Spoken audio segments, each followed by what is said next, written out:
सदस्य, माननीय सदस्यगण, शुद्धि के अद्यतन मत विभाजन का परिणाम इस प्रकार है। पक्ष में 288, विपक्ष में 232। प्रस्ताव स्वीकृत हुआ और विधेयक यथा संशोधित पारित हुआ।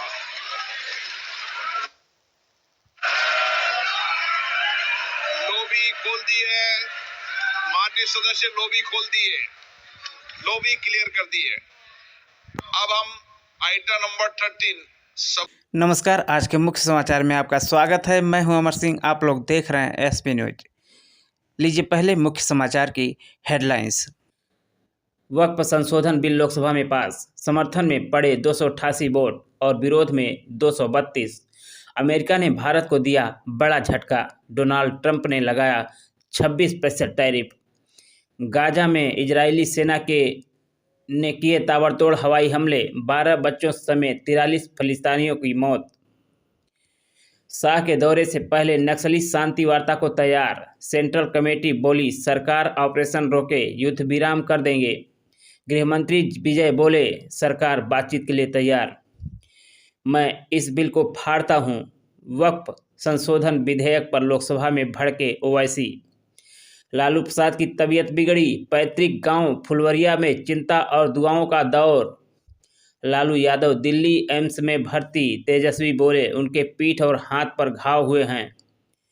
2013 में संशोधन नहीं होता तो ये बिल नहीं आता, लोकसभा में बोले अमित शाह। गुजरात में वायुसेना का लड़ाकू विमान क्रैश, एक पायलट सुरक्षित, दूसरे की तलाश जारी। मणिपुर में राष्ट्रपति शासन पर संसद में मंजूरी का प्रस्ताव पेश, रात के 2 बजे फुल फॉर्म में दिखे अमित शाह। एमएनएस कार्यकर्ताओं ने शिवसेना का बोर्ड फाड़ा, इसमें राज ठाकरे से पूछा क्या आपके विचार शुद्ध ठाकरे ने गंगा की अशुद्धता पर सवाल उठाए थे। भोपाल में वक्फ संशोधन विधेयक के समर्थन में आतिशबाजी, मुस्लिम महिलाओं ने कहा थैंक यू मोदी जी। आरिफ मसूद बोले समर्थन करने वाली महिलाएं स्पॉन्सर्ड हैं। एलओसी पर सेना ने 5 घुसपैठिए मारे, सेना बोली कृष्णा घाटी की घटना पाकिस्तान ने फायरिंग कर संघर्ष विराम तोड़ा। कर्नल से मारपीट के सीबीआई को सौंपने पर फैसला आज, पंजाब पुलिस के कर्मचारियों ने एनकाउंटर की धमकी दी, जवान बोला कुपवाड़ा चलो हम बताएंगे। देश का पहला वर्टिकल लिफ्ट वाला पंबन ब्रिज तैयार, शानदार इंजीनियरिंग की मिसाल है ये पुल। रामनवमी को पीएम मोदी करेंगे उद्घाटन। वक्फ संशोधन विधेयक खतरनाक, विभाजनकारी कानून, हमारे संविधान के सिद्धांतों के खिलाफ कांग्रेस।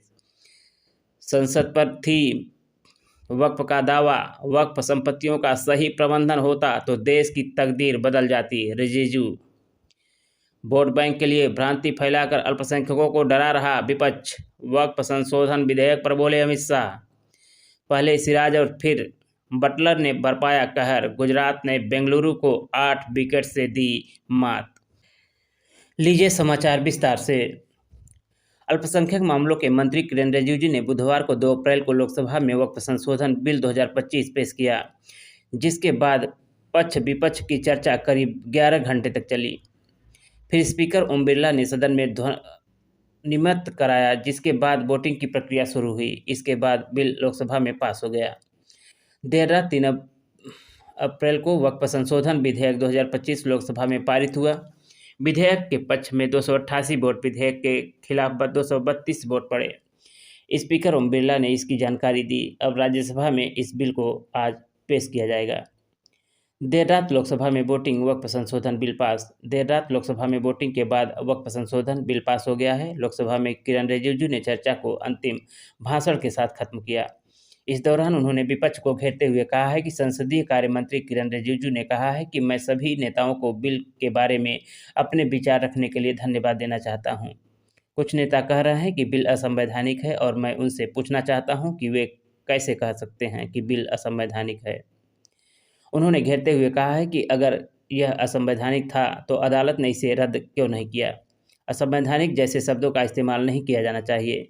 बिल संविधान के खिलाफ नहीं है, जैसा कि विपक्ष ने दावा किया है। हमें संवैधानिक और असंवैधानिक शब्दों का इस्तेमाल इतने हल्के ढंग से नहीं करना चाहिए। केंद्र सरकार ने वक्फ संशोधन बिल को उम्मीद unified Waqf management, empowerment, efficiency and development नाम दिया गया है। बिल को केंद्र सरकार में शामिल Telugu Desam party, TDP, Janata Dal United, JDU और लोक जनशक्ति पार्टी एलजेपी का समर्थन मिला। वोटिंग के बाद यह बिल लोकसभा में पारित हो गया। वक्फ संशोधन विधेयक पर संयुक्त संसदीय समिति के अध्यक्ष और भाजपा सांसद जगदम्बिका पाल ने लोकसभा में चल रही बहस के दौरान कहा, असदुद्दीन ओवैसी इस विधेयक को असंवैधानिक कहते हुए, लेकिन उन्होंने विधेयक को फाड़कर असंवैधानिक का काम किया है। मैं उनसे पूछना चाहता हूं कि विधेयक क्यों फाड़ा। सरकार का पक्ष और अमित शाह का बयान। इससे पहले गृह मंत्री अमित शाह ने वक्फ संशोधन विधेयक का समर्थन करते हुए कहा है कि यह कानून मुसलमानों के खिलाफ नहीं है, बल्कि पारदर्शिता और प्रशासनिक सुधार के लिए लाया गया है। उन्होंने कहा है कि इस बिल में ऐसा कोई प्रावधान नहीं है जिससे मुस्लिम समुदाय को उनके धार्मिक अधिकारों से वंचित किया जाए। विपक्ष केवल राजनीतिक फायदे के लिए इसे सांप्रदायिक रंग दे रहा है। आपके वक्फ में एक भी गैर मुस्लिम नहीं आएगा। केंद्रीय गृह मंत्री अमित शाह ने कहा है कि आप विपक्ष इस देश को तोड़ देंगे। मैं इस सदन के माध्यम से देश के मुसलमानों से कहना चाहता हूं कि आपके वक्फ में एक भी गैर मुस्लिम नहीं आएगा। इस कानून में ऐसा कोई प्रावधान नहीं है, लेकिन वक्फ बोर्ड और वक्फ परिषद क्या करेगी? वक्फ की संपत्तियां बेचने वालों को पकड़कर बाहर निकालेगी। वक्फ की आय गिरती जा रही है, जिसके माध्यम से अल्पसंख्यकों के लिए विकास करना है और उन्हें आगे बढ़ाना है। वो पैसा जो चोरी होता है उसको वक्फ बोर्ड और परिषद पकड़ने का काम करेगी।